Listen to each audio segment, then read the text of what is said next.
Okay, before we get started, I'd like to point out that we have significant media coverage of this event today. Stations WJFD and WBSM are here and will be broadcasting the Mayor's Address live. And that's important to get the word out to everybody that's listening today. New Bedford Cable Access TV is also present, and they will be recording and airing this program several times during the week. So you'll have an opportunity to, if we don't scare you away today, you can watch it all again probably tonight. In addition, the South Coast Media Group and the Standard Times are here, and they'll be covering this address as well and providing, I'm sure, some great commentary and editorial, assessments of the Mayor's Address. So thank you all to the media partners that are here today for their participation in covering this important event. We need to take a moment here as well to recognize a few of the elected officials that have joined us here today. Please give us a wave as I announce your name. Representing our legislative delegation, we have Congressman William Keating is here, I'm told. No, he's not here? Oh, okay, he's not. He's represented here today by his office. Representative Antonio Cabral is here. Tony?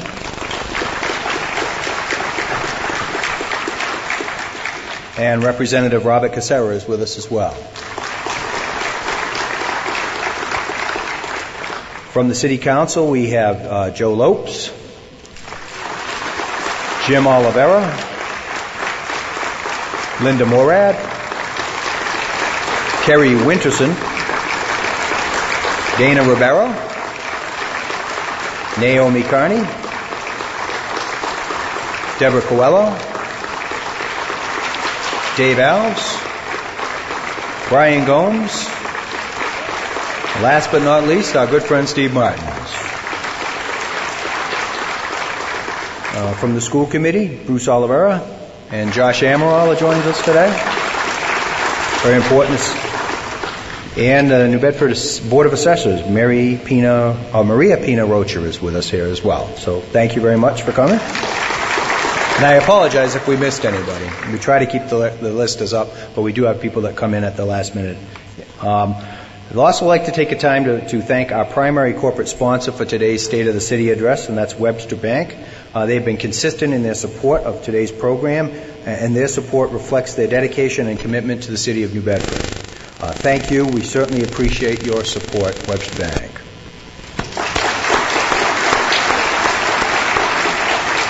And I would also be remiss if I didn't acknowledge and thank the many supporting sponsors of this event. So special thanks go out to Bay Coast Bank, Bristol County Savings Bank, the Buttonwood Park Zoo, New Bedford Credit Union, Sylvia Group Insurance, and Veolia Water. All of those who contributed to this event today as well. As most of you are probably aware, a major event like this requires the significant support of many professionals to make it a success. So I recognize a few others for their involvement today. Thanks go out to Dave LeBeau and Mike Almond of Lightworks Production for providing the sound today. Go here. Greater New Bedford Voc-Tech for hosting us this afternoon. I know Linda Enos is here. Thank you, Superintendent Enos. Every time I come here, I'm so impressed by this place and the students. It just never ceases to amaze me. They do such an outstanding job here. The National Honor Society students and the culinary students from the Voc-Tech that have also assisted in this event. I think some of them are here in the room as well. So thank you. Peter DeWalt and Reynolds DeWalt Company for printing the invitations and getting all of the other stuff printed up that we needed to put this on. So thank you, Peter. Hawthorne Florists for those beautiful centerpieces that we have adorning our tables, which are a very nice touch. Century House today for catering today's delicious meal, which was pretty good. I thought the chicken was excellent. Chase Canopy for donating chairs, tables, and decorations that we're all sitting in and enjoying today. So Chase Canopy as well. Going to be I get to the end of this thing, they want me to read the phone book here or something. Special thanks to the Mayor's office for helping to coordinate this event today and all of the assistance that they provided as well. He's a hardworking staff, and we can always count on them to support us in these endeavors. And, of course, our keynote speaker, the Honorable Jon Mitchell, the Mayor of the City of New Bedford, taking time out of his schedule to update us up on what's going on with the city and what the current state of things are as well. So, Your Honor, thank you for coming. And they never put this in here, but I'm going to say it anyway. Special thanks to the Chamber of Commerce staff.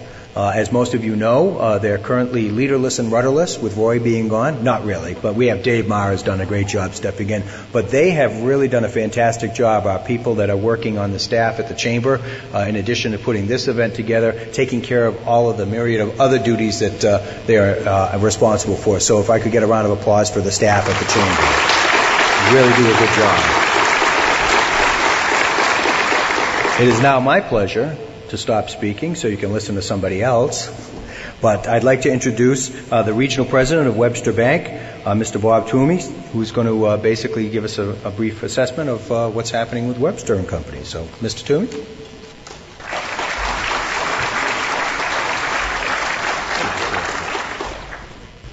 Thank you, Joe, for your kind remarks. On behalf of Webster Bank, we are thrilled to be able to sponsor the State of the City Luncheon for our 6th consecutive year. Webster is celebrating its 80th birthday this year. Our CEO, Jim Smith's dad, founded the bank back in 1935 in Little Waterbury, Connecticut, and our headquarters remain there 80 years later. In all those 80 years, we've only had 2 CEOs. I'm also celebrating my 10th anniversary with Webster Bank this year, and I've been so proud to be associated with this fine institution. I've had banking relationships in this community for almost 40 years. New Bedford and the South Coast region are so important to Webster. Our bankers have been part of the fabric of this community for many years, and several of them are here with us today. Carlos DeCunha, Senior Vice President, Commercial Banking, is a trustee of the UMass Dartmouth Foundation, a commissioner of the New Bedford State Airport, a past president of the Prince Henry Society, a member of the New Bedford CEO Group. He's been with Webster since 2009 and has been a leader in the greater New Bedford banking community since the late 80s.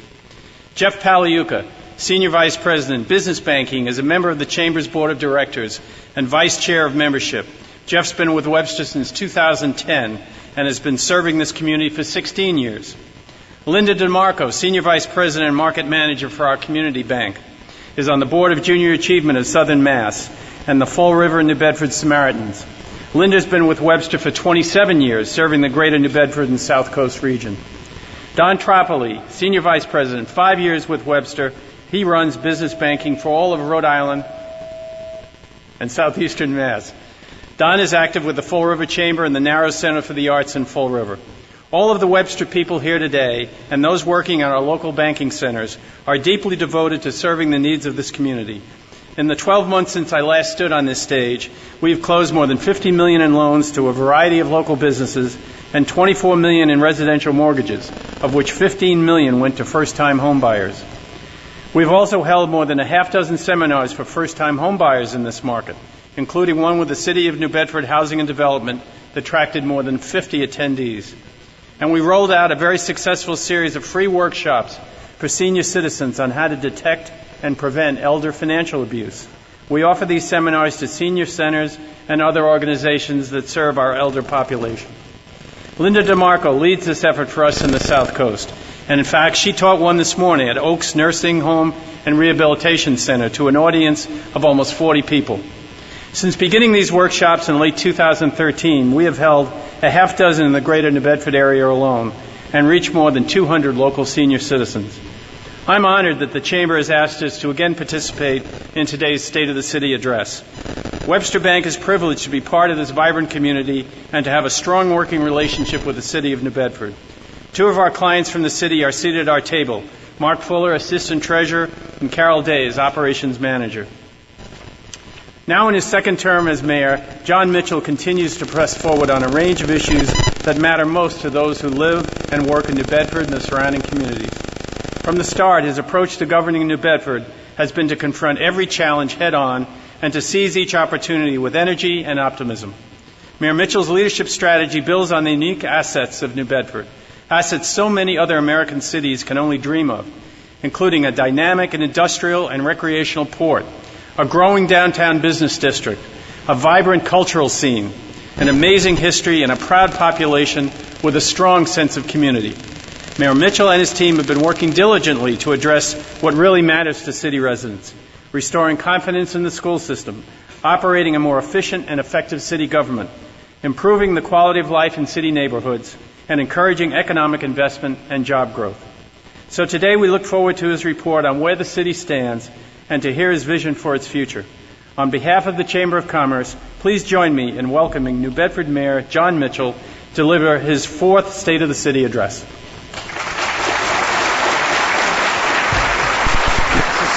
This is becoming a habit. That's right. Thank you. Thank you. Thank you very much. Thank you, everybody. All right, thank you, Bob, for that warm introduction, and thank you to Joe and Dave and the Chamber for another great job in organizing this terrific event, to Webster Bank for its sponsorship and all the sponsors today. And thank you to Superintendent Linda Enos and Voc-Tech for their customary hospitality and the exceptional food. Joe is right. The chicken was really good. It's really easy to see why Voc-Tech is shining today on so many fronts. Elected officials, residents, and friends of New Bedford, I'm going to begin my remarks today by welcoming my wife, Annie, who is here with us today.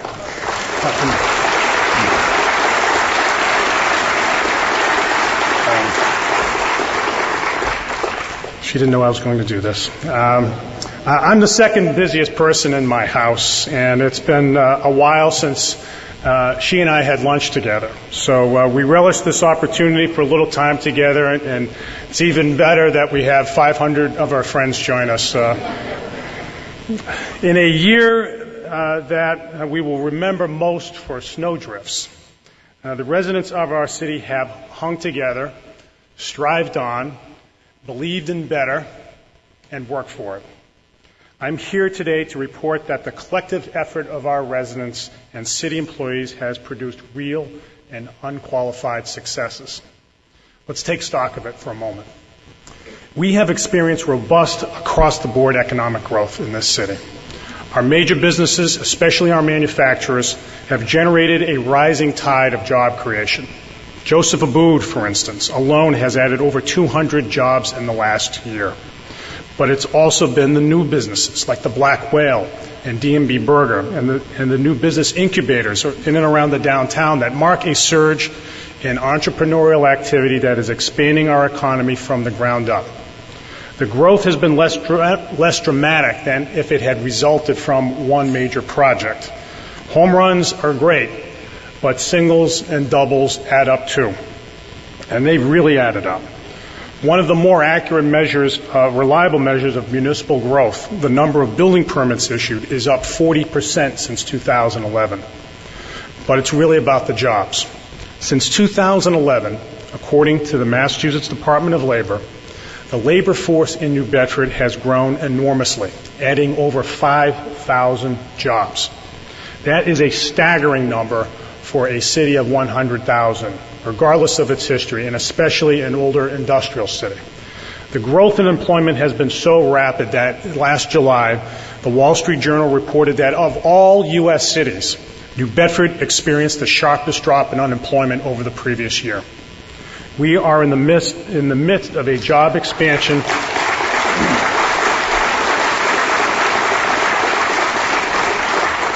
We are in the midst of a job expansion that this city has not seen in decades. These are indeed impressive statistics. But what's far more important is that it has meant more people taking home paychecks to support their families. And that's not the only progress that we've seen in the city in the last year. We are steadily chipping away at crime. The overall crime rate has fallen 2% since the previous year, thanks in large part to our high-performing police department under the leadership of David Provencher. School reform.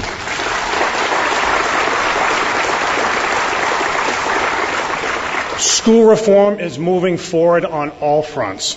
And a school system which 3 years ago was on the brink of state takeover, I am pleased to report now that thanks to the efforts of Pia Durkin and our hardworking teachers, The four-year graduation rate is at its highest level in the last 15 years.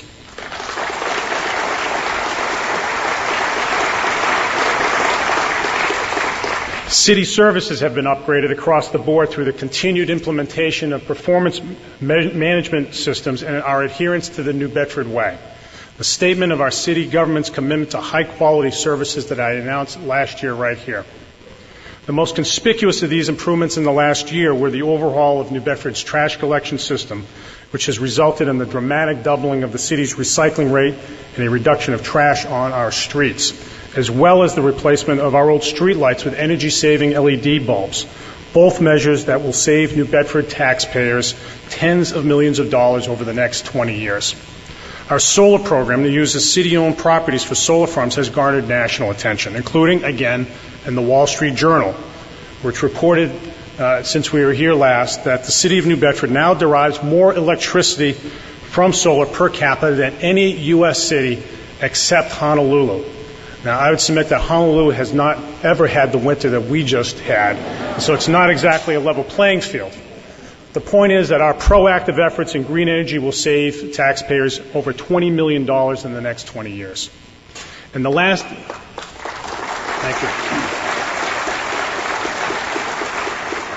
In the last 18 months, we have built 3 brand new public parks: Custom House Square, Rivers End Park, and the Allen Haskell Public Gardens, all unique, all big additions to their neighborhoods. Last year, I promised that we would plant 500 trees a year for the next 5 years. We exceeded that goal in year 1. We're going to do it again this year. Those trees will slow down traffic, clean our air, raise our property values, and make New Bedford a more beautiful city still. And over the last year, we embraced our city's rich heritage. We showed that New Bedford is serious about historic preservation when we became one of the few cities in Massachusetts to pass the Community Preservation Act. We threw the best and most reverent Veterans Parades the city has seen in a generation. We celebrated the 100th Feast of the Blessed Sacrament together, the best ethnic festival in America.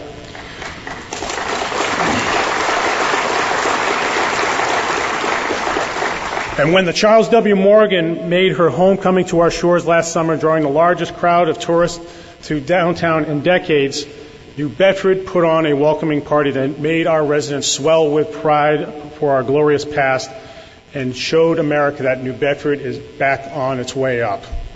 These and too many other successes to list are all very real results. They are real wins, and they didn't happen by luck. They happened because we rejected the fatalism that says that because New Bedford, like other older industrial cities, had experienced persistent decline over many decades, that decline somehow is inevitable, that it's all preordained. No, we believed in better, and we worked for it, and we continue to work for it. Don't get me wrong. I'm not suggesting that our work is done or that our challenges have all been wiped away. There's still too many people out of work and too many absentee landlords wreaking havoc in our neighborhoods, making them all less safe. We still have a ways to go in our schools, and our finances are as tight as ever. But in the last 3 years, we've proven that we have the right approach. Our way is not to sit back. It is not to passively hope for the best. We haven't waited for others to do something for us. We have initiated the action. We have stood up for ourselves, and we have chosen to be the authors of our own story. It is a story of how a mid-sized American city pursued a vision of itself and was willing to make the tough, long-term decisions to realize that vision. It is a vision of a city that is the commercial and cultural hub of southeastern Massachusetts, a city that is taken seriously beyond the region, a city with a diverse economy that creates high-paying jobs for its residents to build homes and send their kids to college, a city whose schools are a primary reason why families move into the city, a city with a highly professional, caring, and efficient city government that commands the confidence of taxpayers, and a city in which personal safety is only an afterthought, and where all city residents take responsibility for their neighbors and their neighborhoods. From our economic development efforts to school reform, to stewardship of our neighborhoods, to the management of our city finances, we are making the long-term hard decisions so that we can write our story on our own terms. In the area of economic development, my administration is focused on creating the conditions for sustainable job growth. More good jobs means more residents purchasing homes, more kids going to college, more money being spent in local businesses, and a more confident community. The success we have had in creating the right conditions for job growth in the short term, in the current last few years, is encouraging. But sustaining growth in the long term, which we must do, requires careful planning, a vision, and unity among community leadership. That is why in my State of the City speech here last year, I called for the formation of a committee of business and nonprofit leaders to answer more or less the following question: what will it take to regenerate Greater New Bedford's economy sustainably in the long run? The city needed a definitive economic development strategy, and who better to formulate that strategy than the region's business leadership, and many of you are here today. I wish now to thank the committee members and its chairman, Jerry Kavanaugh, for their months of hard and thoughtful work, along with Derek Santos and the team at the Economic Development Council, that produced a plan which will guide our economic development efforts in the years ahead. When state or federal officials or outside investors ask, does New Bedford have a plan, we can all answer, yes, we do, and a very good one at that.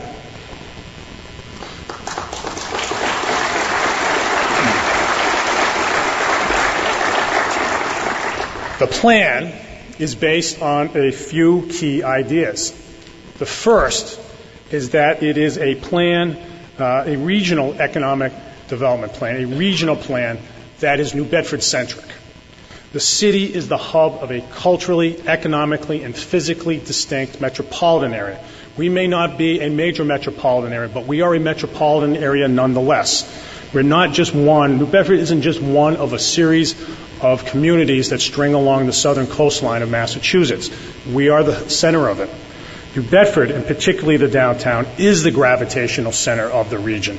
We all recognize that. Many, if not most of you in this room, live in the communities surrounding New Bedford. But you're here today concerning yourself with the state of the city of New Bedford because New Bedford is your city.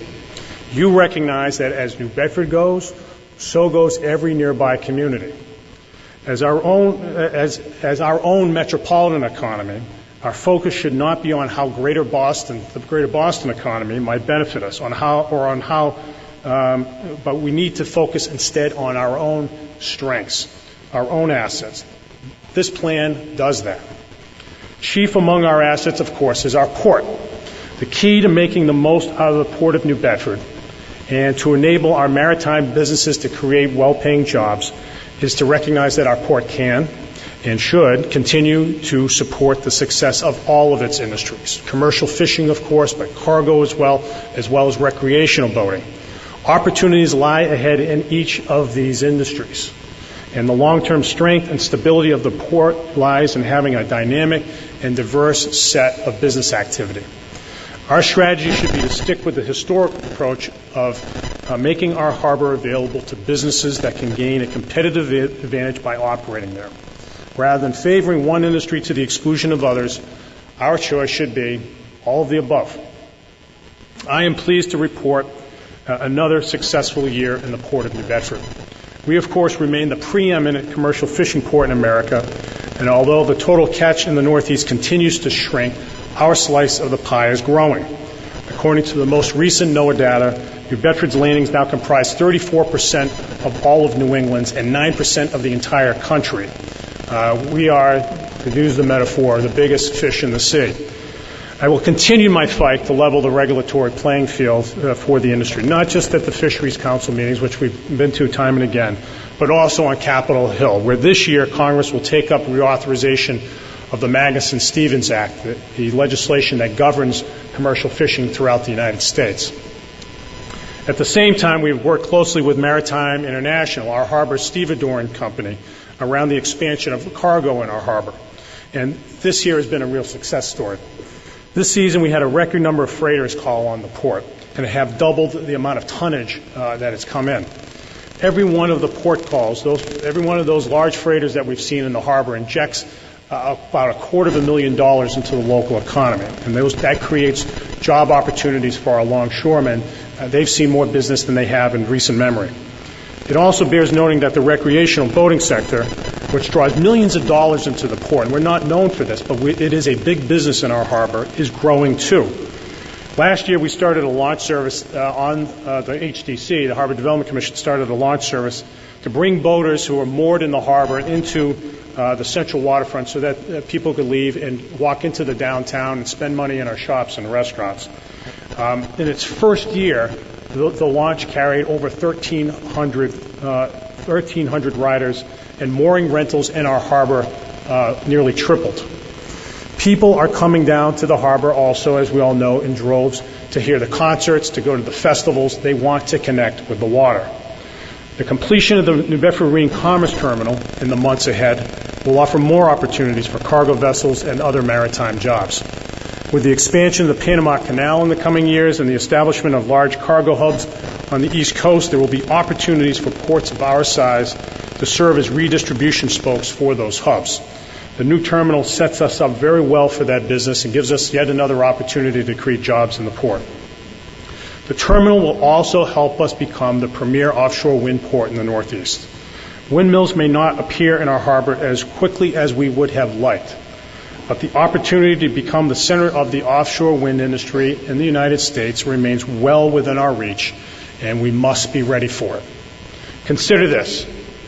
Off the coast of northern Europe, there are now some 65 utility-scale wind farms that are lighting homes from Germany to Great Britain. With some of the best winds on the planet just south of Martha's Vineyard, not too far from here, and with a growing demand for electricity in the Northeast, it's just a matter of time before those European developers come to the United States and come to this part of the United States. We might not see Cape Wind, but just around the corner is the Deepwater Wind project off of Block Island. Major European players in the industry are also staking their claim to the federal waters off of Martha's Vineyard right now. They are coming, and they will find a very reliable partner in the city of New Bedford.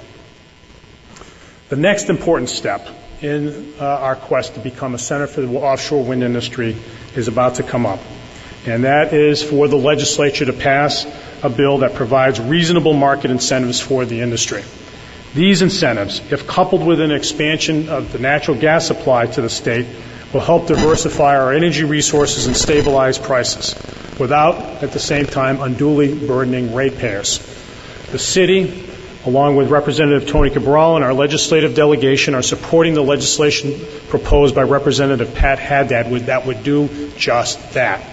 I urge the business community, so many of the business leaders in the region are here today, to get behind this bill if we are to have a more stable energy policy in the state that enables the offshore wind industry to set up shop right here in New Bedford and to grow jobs throughout the region. To capture all the opportunities that lie ahead, the Port of New Bedford must continue down the road of modernization. We will continue to advocate vigorously for capital investment in the port. To be competitive, we need to upgrade our port facilities, dredge the harbor, and replace that old bridge so that we can open up the northern part of the harbor to more commerce and more job creation. As our growth continues, we must hold ourselves out as the serious port that we are. This is very important. As it stands now, there are only two general-purpose industrial ports in Massachusetts, Boston and New Bedford. That's it. Major American ports generally are governed by port authorities, governmental bodies that promote the development of maritime industries whose powers vary from place to place. It's time that we raise the profile of our port and begin referring to our harbor management organization in the same way as other ports do. So I will ask our legislative delegation to amend the Enabling Act of the Harbor Development Commission to create and define as the management authority the New Bedford Port Authority. That will be the name of our governing body. A name change alone will go far to reflect appropriately just how far the port has come and the promise that it holds for tomorrow. The downtown, of course, is another great economic asset here in the city. It is the urban core of the region, the center of our economy and cultural life, the first place we take friends visiting from other places, and the primary place of common experience in our region. Downtown is the label on the New Bedford product. We continue to invest in the downtown because we know that there's no successful city in America, none, that lacks a vibrant downtown. It just doesn't work that way. The center has to hold up all the rest of it. It is why we continue in the downtown to plant trees, improve the landscaping, and put up signs like the Pier 3 sign and the Port of New Bedford sign that celebrate our heritage. It is why we put down more cobblestones and bricks and organize summer concerts on the water and promote public art. And it is why, when building public spaces like Custom House Square or refurbishing the Zeiterion, we set and expect high design standards. To attract investment, the place has to look good and feel great. And the residents of the city, and this is the most important point, deserve no less. The downtown belongs to everybody in the city, whether you live in the north end or the south end or the west end. It's yours. I want families to be able to walk to the downtown and take in a show at the Z and dine at one of our restaurants and spend a moment in a great public space that makes them proud to be residents of the city of New Bedford.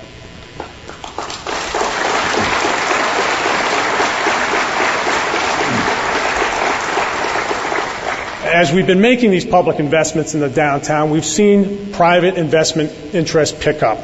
The new stores and restaurants that have set up shop in the last few years have lowered the downtown vacancy rate to under 10%.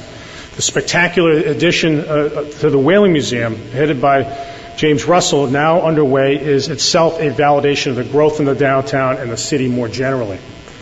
Looking ahead, for the downtown to realize its full potential, a few things have to happen. And these are all things that are spelled out in the regeneration report, and these are things that we've talked about as a community over the years. The first thing that needs to happen is that more people need to live in the downtown. And the reason is pretty simple. The more people walking along downtown sidewalks, the more people will venture into downtown businesses. For businesses to thrive in a dense urban environment where strip mall style parking isn't available, pedestrian circulation must be robust. And that is why we're working with developers to look for opportunities to build residential development in the downtown so we have a real urban neighborhood. Second, the downtown must become unlandlocked. Yes, I just invented that word, unlandlocked. We've got a great downtown and a great harbor, and although we have taken significant steps to knit the two together, they're not fully connected right now. A downtown that extends to the State Pier, as called for in the Regeneration Committee report, will make our downtown really something special. Being an industrial port doesn't mean that the public must be cut off completely from the waterfront, as is the case right now, more or less. Virtually every major industrial port in this country finds ways to connect people to the water. Just think about Baltimore and the Inner Harbor, a big industrial port that has great places along the water for people. This is hardly a radical idea, and I think we can do the same thing here without imposing on the commercial fishing industry or any of our other maritime industries. Third, and this may be the most important thing, in the years ahead, expansion of higher education in the city, and particularly in the downtown, is a must. Universities are driving the American economy right now. They are the sources of research that spur innovation. They are the economic hubs in their communities, and they attract educated professionals. The success of cities like Boston and other major metros that are growing like gangbusters these days can be explained in part by the role universities and other research institutions play in their regional economies. And it's not just big cities. Take Worcester or Portland or New London, all mid-sized New England cities that are enjoying growth around their universities. The best example may be Lowell, where investments by the University of Massachusetts are rapidly modernizing that city's traditional manufacturing economy. New Bedford and Lowell are often cited as New England cities that are on the upswing.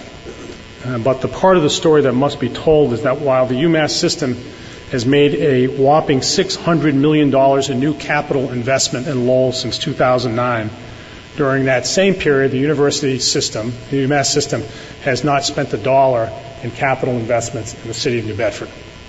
Any serious discussion of economic development in the city has to come to terms with this fact. New Bedford is one of the few urban centers in America, And by urban center, I mean a city that is not a satellite of a major metropolitan area. One of the few urban centers in America without a university headquartered in the city limits. In order for us to compete effectively in the global economy and retain educated professionals in the city, this has to change. I'm not suggesting for a minute that we import a university from somewhere and plunk it right down in the city of New Bedford. That's not what I'm talking about. The place, obviously, to turn is UMass, which has programs, though not large ones, already here. We need UMass to be a partner in the city's resurgence and grow its physical presence here for the good of the city and, frankly, the good of the university. There have been encouraging signs of late, however. Chancellor Davina Grossman has worked with the city to kickstart the long-stalled SMAS expansion in the South End, and now that project has traction. UMass Dartmouth is now actively looking for opportunities in the downtown as well. And the university is supporting some of the new technology incubators that are setting up in and around the downtown right now. This is just a start, and there's a long way to go, but the effort is moving in the right direction, and it needs to be accelerated. So we have a sound economic development plan that we are relentlessly implementing, which is based on what the city does well. So, one might ask, why roll the dice on a casino? Are we going all in on a business without a track record in Massachusetts when we should be doubling down on our maritime and manufacturing sectors? Or by pursuing a casino, are we wisely hedging our bets on these industries? After all, this is all a high-stakes decision. Come on. All right.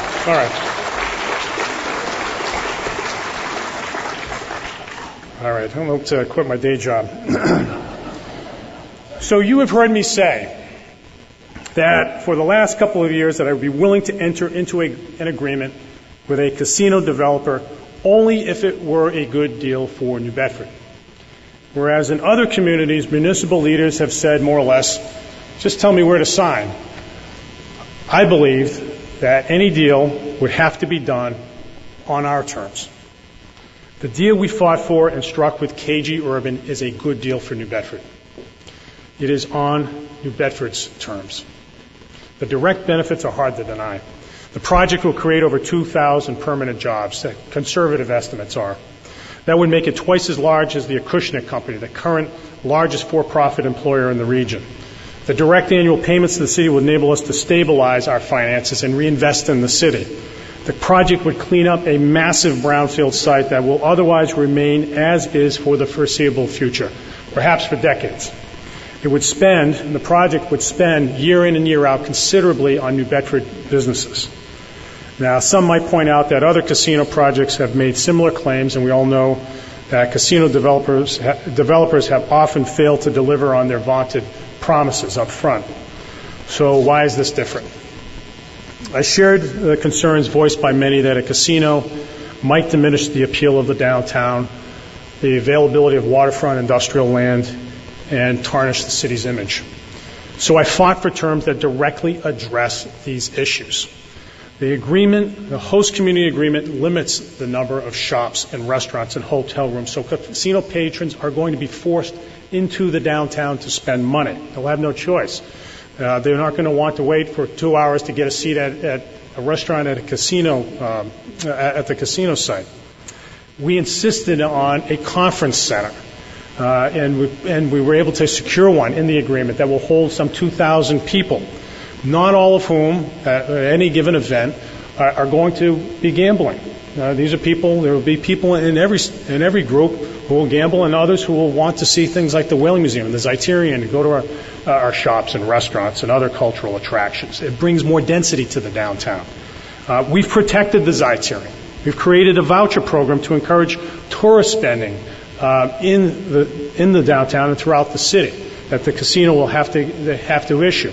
And we've required the operator to procure a minimum of $10 million a year of goods and services from New Bedford businesses. That will create a multiplier effect throughout our economy. We made sure the harbor bulkhead is put to good use. This wasn't something that casinos would be generally interested in, but I am. And so what we did was we created new space for commercial fishing vessels. We've seen what our docks look like. They're stacked 3 and 4 deep of fishing vessels. We need room. We made sure we created some room on this site. And to the extent that it couldn't be used for commercial fishing vessels, we created a marina, and that marina is going to generate income for our Harbor Development Commission, which sorely needs it. Perhaps as importantly, the site will not scream casino. I insisted on a number of limitations on the project that will make it fit into the urban fabric of New Bedford. We required the developer to scale down the buildings. They came in initially at 24 stories and dropped it to 17, and I insisted they go further, and they went down to 11 stories, which would hardly be the tallest building in the city, not even close. It won't stick out like a sore thumb. The buildings will reflect, and we're not putting signs. They're not putting signs on the tops of these buildings. There's a height restriction on signs. So the first thing you see when you're driving downtown or standing nearby is not casino or the name of the operator or some logo. It's brick. You're going to see brick buildings. The buildings will also reflect the same design elements of the downtown, and with brick facades and pedestrian lighting and other historic elements. We have also forbidden casino billboards in the city. We don't want our city to look like a casino town, and because of the protections that I insisted on in the host community agreement, it won't. Having fought for and secured an agreement on New Bedford's terms, my job now is to support KG Urban's effort to secure a license from the Massachusetts Gaming Commission. If KG is successful, my job will be to help this development fit into our community's future. What's important for us to think about, even now, with still a long way to go, well before any license is issued, is that while this project represents a unique opportunity for the city, we should not regard the project as the goose that laid the golden egg. We have been disciplined in how we spend the public's money. That's why we've been able to do more with less in recent years and achieve the highest bond rating in the city's history. The annual payments from the casino should not be viewed as an opportunity to loosen up the purse strings and to start spending like drunken sailors. This money needs to be reinvested wisely to further our existing economic development agenda and stabilize the city's long-term finances. The priorities are all spelled out explicitly. These priorities are all spelled out in the host community agreement because we insisted on it. We have to set now a set of expectations around how money would be spent by this casino if we're lucky enough to get that license. In this vein, the casino should not be seen as an end in itself, but as another means to create opportunities for our residents. That is what this city, this very American city, has always been about. We are a place where the American dream has been realized over and over again. This is a city where people have made the most of the chances they've been given. My grandfather came to this country, to this city, with a third-grade education. He came here to fish, and I never had the chance to meet him, but I can safely assume that he never imagined his grandson would become the city's mayor. What is striking about this story is that it isn't unusual at all in the city of New Bedford. Despite all the reasons that others have come to doubt New Bedford, it has remained a place where people have come to find work, whether it be on the water or in a factory or somewhere else, in the hope of giving themselves and their children a chance to reach and maybe even exceed their dreams. What gets me out of bed in the morning is the knowledge that it is possible, through the work of the administration I lead, to help open up opportunities for our residents. Everyone should get a chance. It is this ideal that motivates me to expand opportunities for economic development work. It is why I've encouraged local hiring throughout my tenure and fought for the strongest possible local hiring requirements in the host community agreement with KG Urban. And that is why today I am proud to announce a set of principles for public and private investment in the city called New Bedford Works. These principles will be rolled out in the weeks ahead, but the basic idea is a set of mutual commitments by the city and anyone wishing to invest here concerning the hiring of city residents and contracting with city businesses. The expectation is simple and reasonable. If you are doing business in New Bedford, you should give our people and our businesses a chance to compete. That's not too much to ask. And at a time when major investments like the casino, The harbor cleanup and other projects could be coming online. We need to establish an understanding of what obligations are owed in this community. I wish to thank the entire team that is working hard to finalize this policy, including Matt Morrissey, Buddy Andrade, Gus Santos, George Hempy, and many others. We can't make employers hire local residents and contract with local businesses. We can't force them to do that.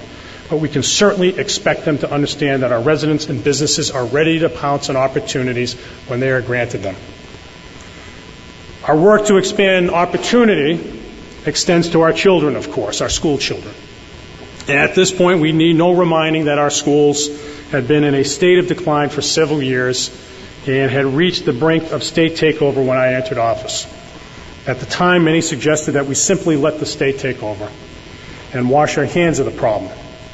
We chose the hard work of leading our own reform, knowing that it came with the risk of responsibility. We would own it. That was the right decision then, as the work is now moving ahead in earnest and the results are starting to show.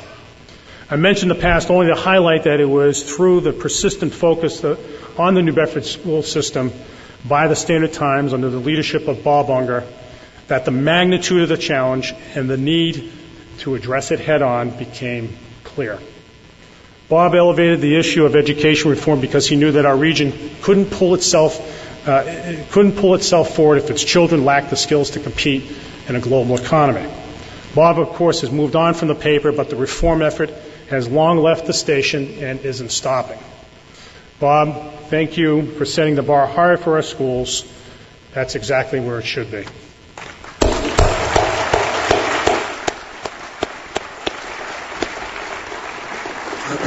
So reform is proceeding under the tireless leadership of Dr. Peter Durkin, and there is nothing easy about that work. Change is hard, but it is necessary. Turning around any organization of some 2,000 employees takes time, especially when they have under their care some 13,000 students. The entire enterprise that is the New Bedford School Department is undergoing a dramatic overhaul. You name it, and it is changing. From the organizational structure to personnel and recruitment practices to finances to busing to special education services to the school schedule to the curriculum to information technology systems and instructional practices in every classroom. It's all being made over. Our teachers are shouldering the load, and the public needs to know that they are working really hard right now, and they deserve a round of applause.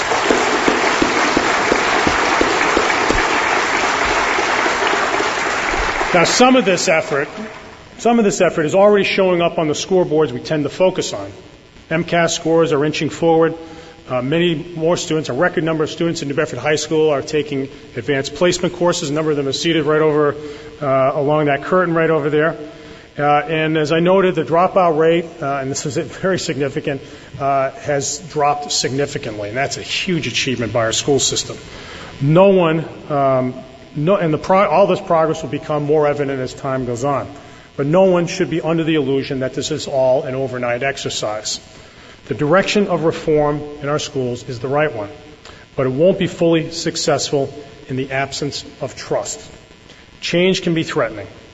People become defensive when threatened. They stop listening. They turn inward. It makes effective teamwork less achievable. As we move forward, let us all remind ourselves, all of us, elected officials, business leaders, school administrators, teachers, parents, and members of the community, and anybody who cares about New Bedford, that we all have the same goal, to build a school system that provides our children with the tools they need to flourish as adults. We might not agree on precisely the same next step all the time, but we need to communicate and listen to one another.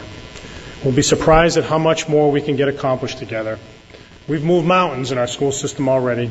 Let's finish what we've started for our kids.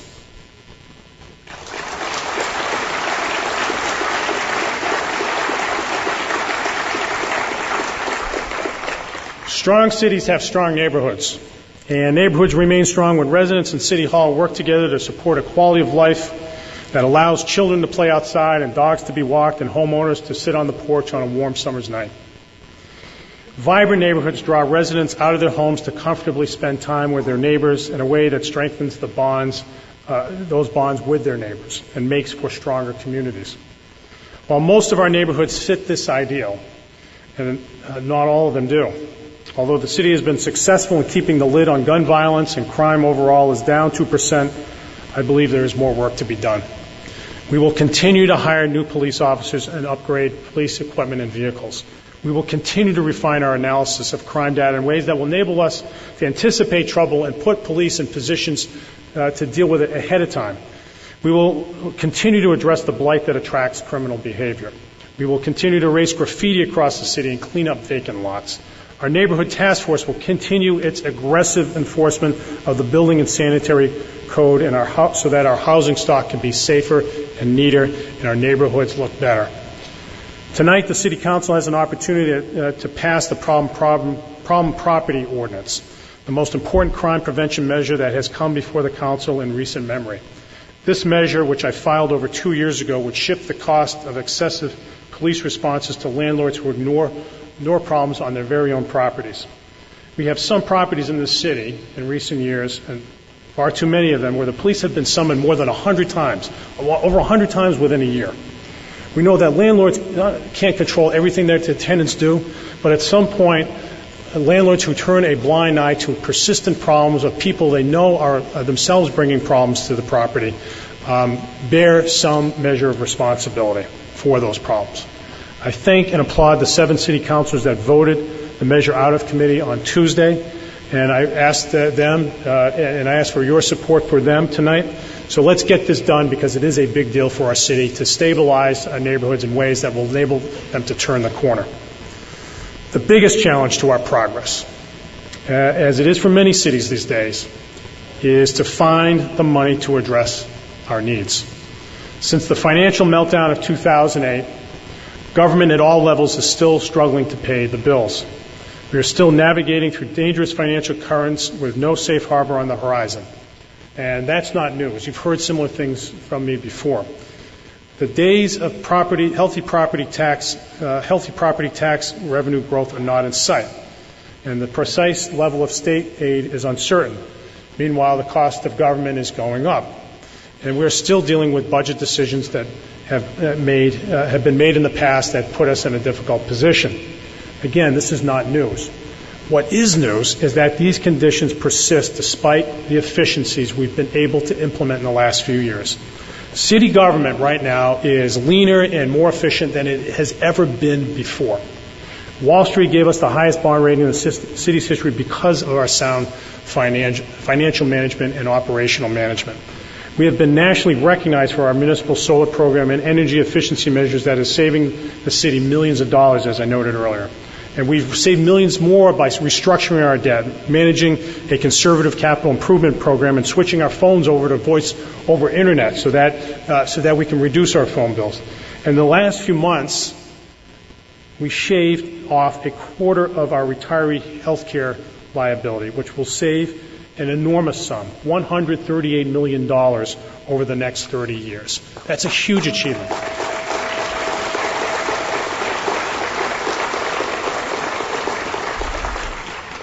All of these things have produced enormous savings, yet we're still looking at structural challenges in our budget.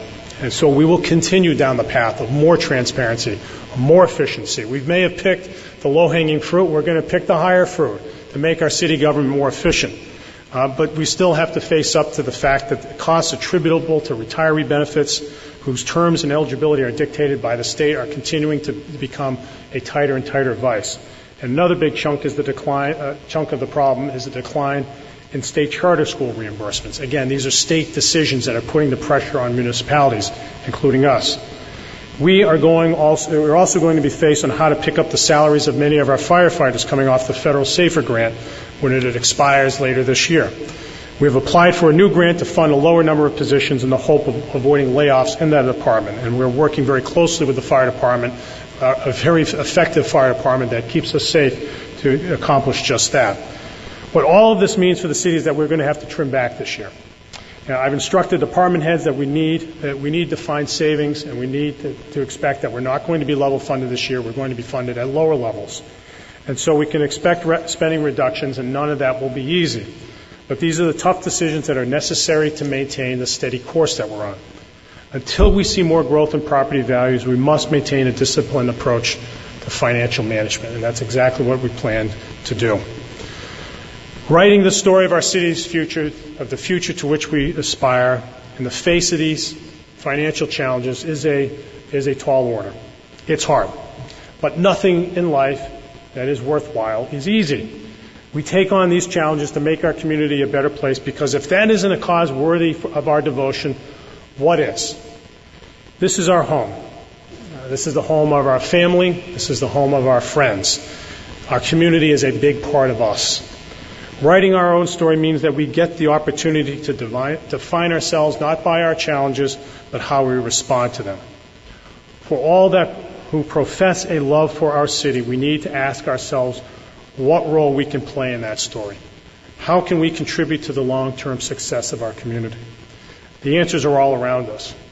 It's people like David Lima, who has stepped forward to lead a community dialogue on teen suicide, and thank God has given teenagers in dire need in this city the confidence to talk about their problems.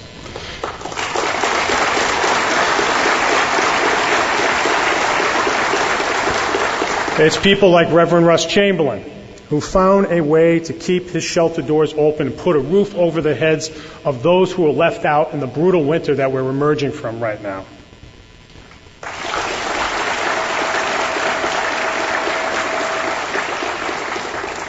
It's the city plow drivers who strain to stay awake over days of pushing snow out of the way so that public safety vehicles and residents could get up and down our streets safely.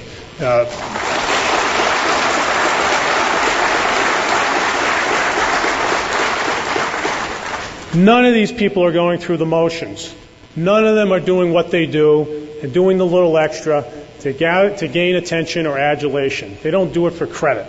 They, along with the many others, have put themselves out there, not for any kind of reward at all, but simply to make our community a stronger place. They've paid it forward. We all love New Bedford, but love requires action.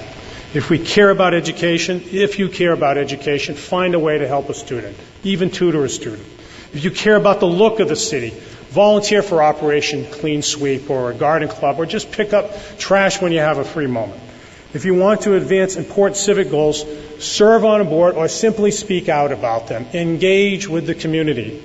There are many ways to serve, but what matters most is that we extend ourselves just a little bit, each one of us. Our bonds of friendship and our community, between ourselves and our community, will cement themselves. We will become a stronger people. We will be able to achieve all of our goals. And together, we will leave the great city of New Bedford a better place. Thank you, and God bless the city of New Bedford.